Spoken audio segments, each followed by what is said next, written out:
আপনি আল্লাহ রাব্বুল আলামিনকে আপনি যেখান থেকে ডাকুন না কেন, আল্লাহ রাব্বুল আলামিন আপনার অবশ্যই আপনার কথা, আপনার দোয়া অবশ্যই শ্রবণ করবেন। এবং এসব মাধ্যম যারা তৈরি করে তারা অবশ্যই শিরক করে, আর এই কারণেই ঈমান নষ্ট হয়ে যায়। অধিকাংশ মানুষ আজ এই কর্মতে, অর্থাৎ এই মাধ্যম তৈরি করা, ওয়াসিলা তৈরি করা, এই জিনিসটা খুবই প্রচলিত।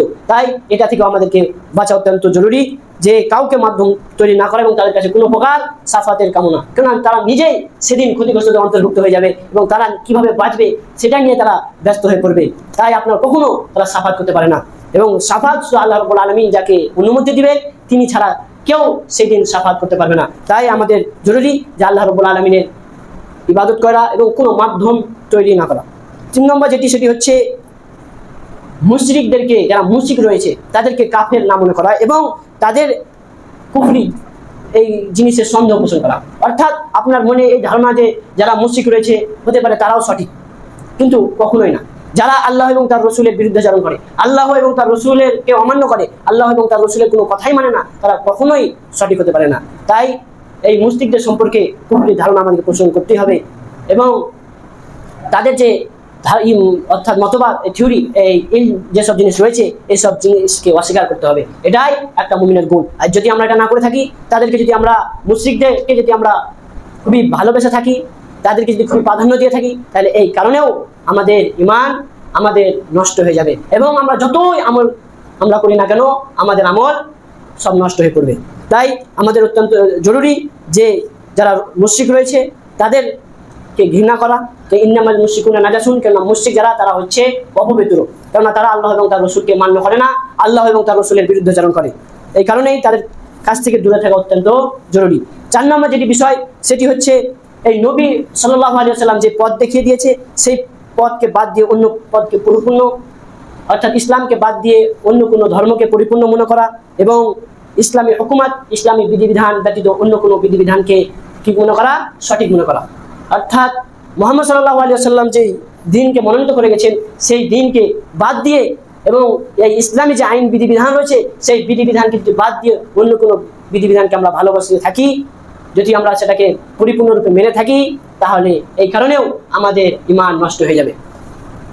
অনেক মানুষ এই শরীয়তকে নিজের যুক্তি হিসাবে দেখছে, তারা দেখছে তাদের বুদ্ধিতে যেটা ভালো লাগছে সেটাকে তারা মান্য করছে এবং যে জিনিস তাদেরকে ভালো লাগে না সেই জিনিস তারা ছেড়ে দিচ্ছে, কিন্তু কখনোই না।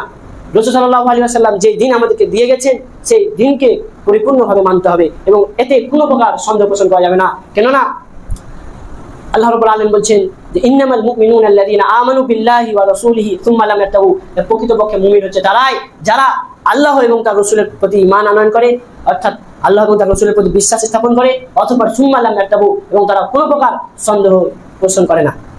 তাই এই ঈমান ভঙ্গের কারণ অনেক রয়েছে, তাই যেগুলো মূল কারণ সেগুলো আজকে সংক্ষিপ্ত আকারে বললাম এবং এর পরবর্তীতে ইনশাআল্লাহ সেগুলো আরো বিস্তারিত করে জানবো। তাই আমাদের যে মূল বিষয় সেটি হচ্ছে আমাদেরকে প্রকৃত মুমিন হতে হবে। আমরা যদি এই ঈমান নষ্ট করে ফেলি তাহলে আমাদের কোনো আমল নষ্ট কামে আসবে না, কেননা আমরা জানলাম যদি এই ঈমান হচ্ছে মূল ভিত্তি। কিন্তু অত্যন্ত দুঃখের বিষয় হচ্ছে আজ আমরা নিজেকে মুসলিম দাবি করে থাকলেও আমরা প্রকৃত আজ মুমিন হতে পারিনি। কেননা আপনি সমাজে অনেক জনকে দেখবেন যে তাদেরকে যদি আপনি জিজ্ঞেস করুন তাদের ধর্ম কি, তারা বলবে ইসলাম এবং সে বলবে আমি মুসলিম। কারণ কি? কারণ শুধু একটাই যে তারা লা ইলাহা ইল্লাল্লাহ দাবি করেছে, যেই কারণে তারা বলছে আমরা মুসলিম, কিন্তু কখনোই না। কেননা এই লা ইলাহা ইল্লাল্লাহ এই বাক্য আমরা মুখে পাঠ করে থাকি, কিন্তু এর মর্ম, এর মর্যাদা আমরা সেটাকে বাস্তবায়িত করতে পারি না, উপলব্ধি করতে পারি না। অথচ এটা যদি মুখে উচ্চারণ করার পর একে যদি আমরা মর্ম না দিতে পারি, একে যদি বাস্তবায়িত না করতে পারি, একে যদি মর্যাদা না দিতে পারি, তাহলে আমাদের ঈমান, আমাদের যে আমল সেটা নষ্ট হয়ে যাবে, এটা আমাদের জানা নেই। যেমন গাছের শিকড় কেটে ঢেলে পানি ঢেলে যেমন কোনো লাভ হবে না, গাছ বাঁচবে না, তেমনি এই আকীদার এই মূল ভিত্তি এই কালিমার মর্যাদা যদি আমরা বিনষ্ট করে দিই তাহলে আমাদের ঈমান থাকবে না এবং আমরা মুসলিমও থাকবো না। তাই এই কালিমাকে আমাদেরকে সম্মান করতে হবে এবং তার মর্যাদাকে বুঝতে হবে এবং সেটা নিজেদের মধ্যে উপলব্ধি করতে হবে। কেননা এই কালিমা আমরা শুধু মুখে উচ্চারণ করি, কিন্তু এর প্রকৃত অর্থ আমরা বুঝবার চেষ্টাও করি না। আর যদি আমরা এই প্রকৃত অর্থ বুঝতাম তাহলে অবশ্যই আমরা মৃত পীরের মাজারে কখনো যেতাম না।